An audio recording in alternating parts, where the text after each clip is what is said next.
আমি কি রান্না করছো আজকে? আরে এই তো সবজি এনেছে, এই সবজি দিয়ে 3-4 দিন চালাতে হবে, খুব সবজির দাম।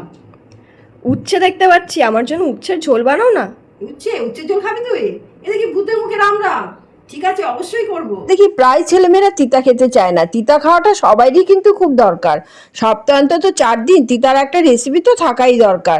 আমার মেয়ে এই রেসিপিটা করে দিলে উচ্ছে খেয়ে নেবে। প্রথমে উচ্ছে আলু লম্বা লম্বা করে কেটে নেব। এরপর কড়াইতে তেল দিয়ে তেল গরম হলে কালো জিরে শুকনো লঙ্কা ফোড়ন দিয়ে উচ্ছে আলু একসাথে দিয়ে দেবো। অল্প তেলে রান্না করব, তাই একসাথে উচ্ছে আলু লবণ হলুদ দিয়ে ভেজে নেব। এই উচ্ছে আলুর ঝোল এতটাই স্বাস্থ্যকর যে অল্প তেলে রান্নাটা করলে শরীরও ভালো থাকবে। এরপর আদা বাটা, জিরের গুঁড়ো আর অল্প জল দিয়ে একটু কষিয়ে নেব। কষানো হয়ে গেলে জল দিয়ে দেবো। জলটা একটু বেশি দেব। এরপর দেবো একটা কাঁচা লঙ্কা। তারপর উচ্ছে আলু সেদ্ধ হয়ে গেলেই রেডি উচ্ছে আলুর ঝোল। অল্প তেল মশলা এই ঝোল এত স্বাদ, একবার বানিয়ে খেলে বারবার খেতে মন চাইবে।